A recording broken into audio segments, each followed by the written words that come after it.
Ààrẹ Ọ̀nà Kakanfò of Yoruba Land, Gani Adams, has called on the Southeast governors to liaise with their freedom fighter, as according to him, the region cannot afford to accommodate an internal security threat at this point in time. Adams also said that the regional outfits being promoted to fight against crimes and criminalities will not lead to the disintegration of Nigeria as being feared in some quarters. He was reacting to insinuations in some quarters which are suggesting that security outfits such as Amotekun in the southwest and the newly formed Ebubeagụ in the southeast are capable of tearing the country into pieces. He said, "I'd like to advise the Southeast governors to liaise with their freedom fighters. The governors in the Southwest never saw the freedom fighter as enemies. They may not have been close to them, but don't take them as enemies. So I will advise the Southeast governors and that region's political class to emulate their Southwest counterparts on these fronts. They should reach out to their freedom fighters because they can't afford the threat it poses. There must be a synergy between governors and these boys if the war on insecurity must be won. If there are grey areas, they can sit on a round table and moderate their ideologies. But if you take them as enemies, that will signal a greater crisis. It will create an internal security threat. Don't forget, there is already an external security threat that everyone is battling to contend with. A common unity is what is needed to ward off these external aggressors. Anything other than the fight will be a mirage." Adams will liken the level of country is at present to a wind of war blowing. Insisted that no one can point to any region of the country that is safe at the moment.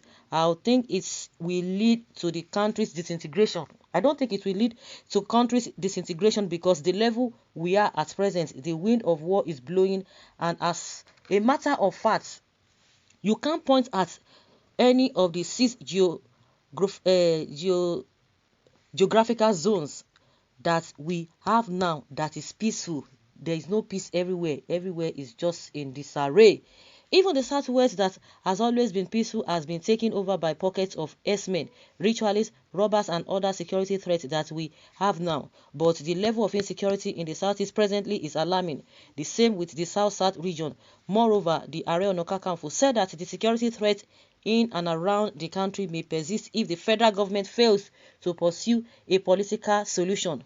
What I mean by this is for the federal government to allow regions to develop at their own pace. But they don't want to. They don't want to do that. That is where we are having problem.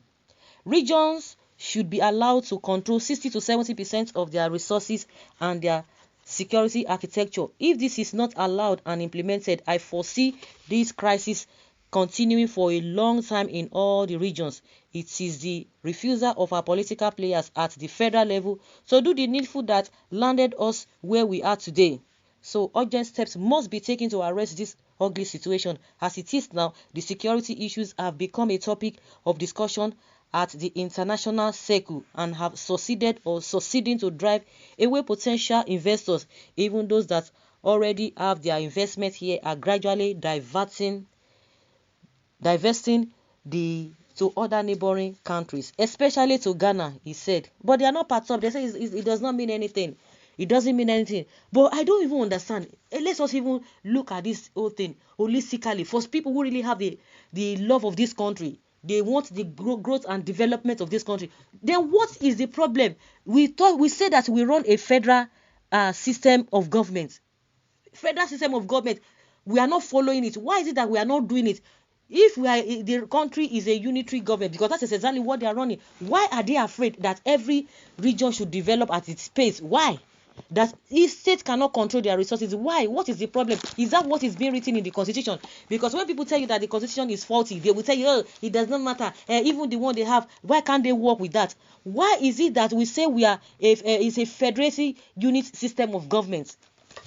Yes, we are not working towards that. Is that not deceit? If every region work according to their whatever, according to their strength, is this a crime? Is it treasonable felony? Because everything concerning these people, everything if you say the truth, it's it's an act of terrorism. So is it an act of terrorism for every region to work on their own pace? You are not allowing the state to do the needful. You are not even doing the needful. I don't know. All the resources that we have, they are just there, wasting away. You can't let those who want to do. What is it? Why is it a problem? And that's why those who are calling for, I don't blame those who are calling for breakup. Because if you say you don't want breakup, you don't like it, then do the needful. We can't continue like this. Not at all. So, and again, back to what Are is saying. Gani Adams, the Southeast governors, work with your freedom fighters. They are not enemies. Don't take them as enemies. You see what is happening in Yoruba land. See what is happening. Take it and work with what they are doing as well. Why are you making them enemies? And that is why you are giving room for external people to penetrate into you. You know, it is what it is. Whether they like it or not, those ones, they are determined. The freedom fighters, they are determined to do what they want to do. And they have help to the masses on ground.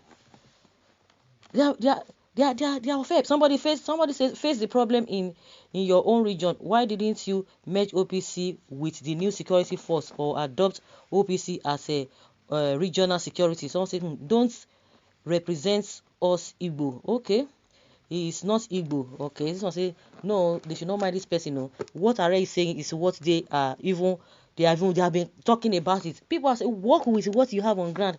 I know there's something they are running from. If I may ask, why is Gani Adams interested in Nigeria unity? Why is he against disintegration? Can anyone tell me why our politicians and leaders of thought are intent on keeping Nigeria one? Gani Adams is not against disintegration. He's in support of Oduduwa's self-determination. Gani Adams is a leader. That is how leaders talk. He's in full support of disintegration. In fact, he's in the person engineering it. He has come out to say that is what the people want. Initially, he didn't want that. He just wants restructuring. You know, the funniest part of it, that would have been an avenue that will make things faster. But the so-called wicked people, restructuring, they will say it is disintegration. Okay, some people are calling for outright disintegration and breakup. They are still saying, oh, it is act of terrorism. It is this and this and this and this and that. Now, Gani Adams said that is what the people want. He has come out to say it. He wanted restructuring, but the people said they want a self-actualization, self-determination. That is what they want. He said, and that is whatever the people want is what he will want. He can't be alone, and the rest people are on their own. And because he's presiding over the people, without the people you are nothing. Without the people you can't be a leader. So now he has already said he is going with what the people are saying. And that is what he has said recently. If you have not heard about that, I think you should know.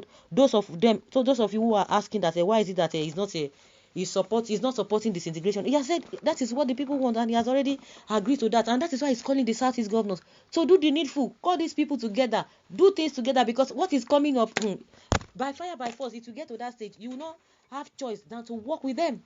So guys, let's hear your opinion concerning what Gani Adams has said.